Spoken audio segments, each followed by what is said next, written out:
अच्छा अगुआ रहिया आओ काका तू तो रहबे करू काका रहबे करथिन भाई साहब तोहर जगह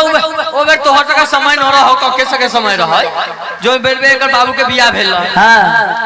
सब बीत हो गेलै। अच्छा जखनिए जे लगले एकरा बाबू के सिंदूर पर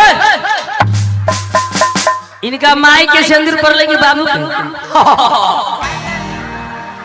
जैसे जे लगले एकरा माई के सिंदूर पर हां तखनिए लगले छौरा खाने केना केना खनई केना हम काहे बोलेंगे दे बेटा रे तने साइड हो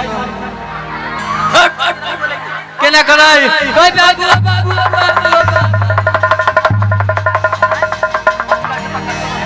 हमरा ना चिल्ले रे का करबे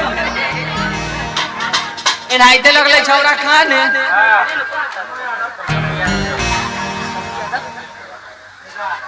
अब श्री शंभू यादव जी श्री शंभू यादव जी डॉन साहब जी जी डॉन साहब श्री जम्मू अरे बोल ना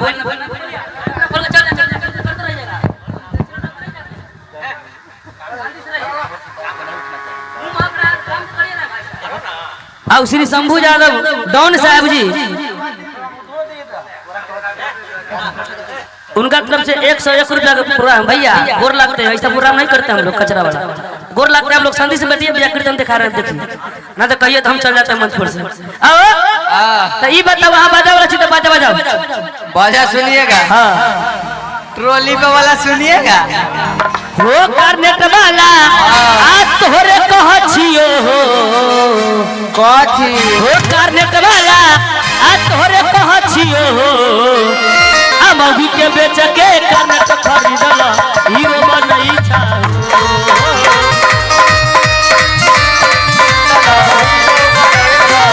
हुआ के बेच के करनेट खरीदला हीरो बनई छा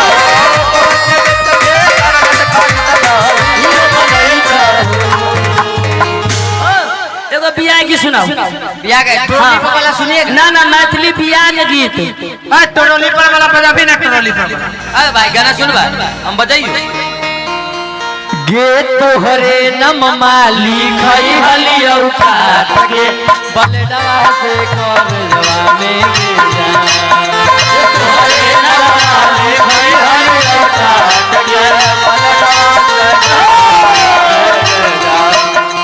तोहरे नम माली खई हलिया उठात के बलडवा से कर जवा में गे जा तोहरे नम माली खई हलिया उठात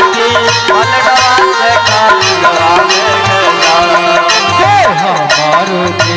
ले चल ससुररिया बन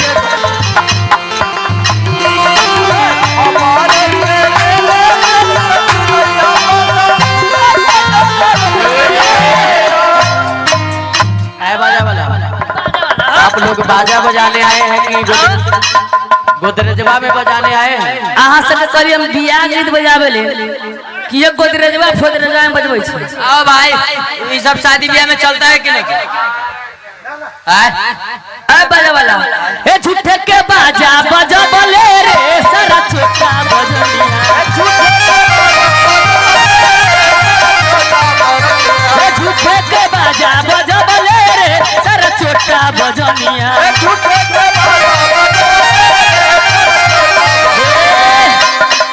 मौगी के लैले नचनिया रे हर छोटा बजनिया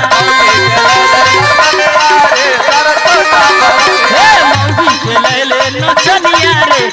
छोटा बजनिया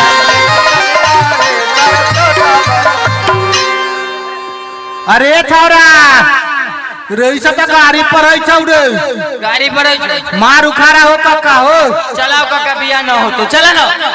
चला ना हो चला रे ए छौरा रे काका के थोड़ी बियाह करे के बैठा काका बैठा हमरा लगले जानू काका के बियाह काका के बियाह न है एक और की सुनाओ बढ़िया मैथिली हाँ बढ़िया मैथिली गाना सुनिएगा हाँ मैथिली गाना सुनाओ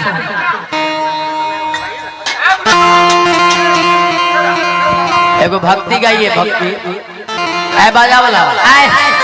आज श्री राम की शादी है। सुनिए तो कुंता से यहाँ सब जे लबर लबर कहले छी बजनिया छी तो भगवान के विवाह से नीक नीक गीत बजबे लगन वाला बजबे ई सब कथि छूट छूट के कहले हथि। आप सब गोरा बैठ जाइए, सब गोरा बैठ जाओ, अच्छा लगता है कि अपने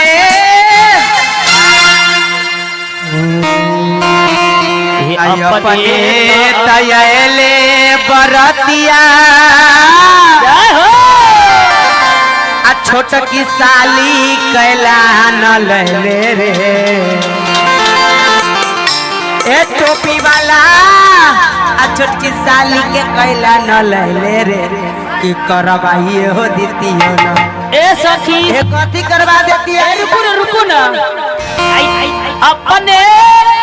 तो आला हो कमरा वाला आई अपना मैया के कला न लेला हो आ करवाइए हो देतियो न कथी करवा देती है। अहिन का माई के रगरवाइए देतियो न अहिन का माई के धरवाइए देतियो न कथी करवा देती रगड़वा देती धरवा देती हे अपना नाला वाला से दुराबा है करवाइए देती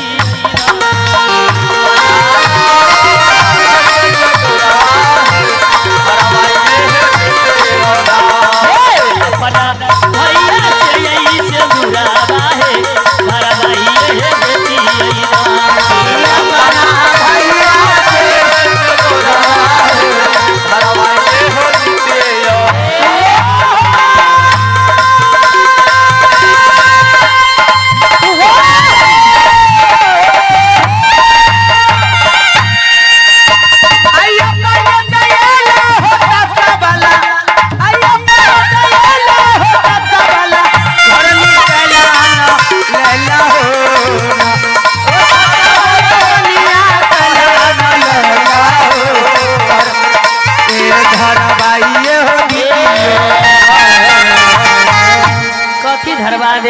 हिनका कन्या के की धरवा दे रह दियो कि धरवाइए हो दीतियो ना आ है बाजा वाला कि करवाइए हो दीतियो ना की करवा दीजिए। आई अपना ब्याह सोच दे दिया बानी हो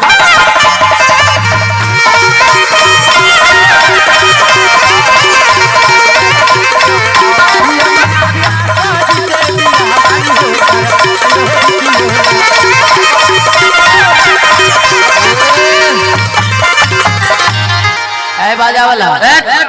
बोलिएगा नहीं आप हमसे। अच्छा साला जखनी से आए हैं दूरा पर ना एक बाल्टी चाय ना एक कप पानी सटा सट गाड़ी देले हो जनक बाबू और जनक जी पंतुआ खाइएगा पंतुआ बाजा वाला सब चाय पिवा दियो, चाय ले नाराज हो। अरे नाश्ता नाश्ता मत कर बरतिया नाश्ता छै तैयार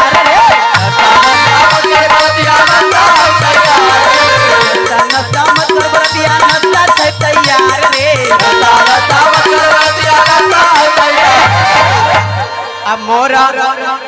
मोरा भैया तो बहनैया नाश्ता ले ले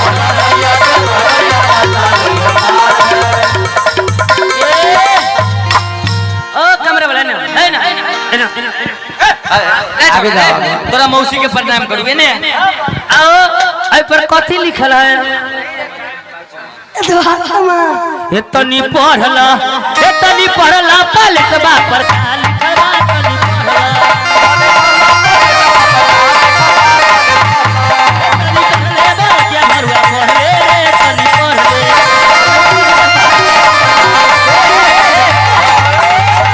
जेना लगे हिनका मिर्गी आ जाय छै एतबार लिखल बा हे सोमवार लिखल बा आई कमरा वाला के मौसी के यार लिखल बा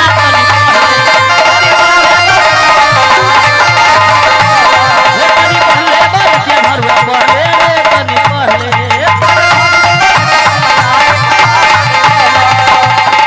ओ वाला वाला इलियो जनक जी बाजा वाला के दूरा लगाई दो दियो, चल जाते। जी जी ओ दूरा लगाई दियो हमरा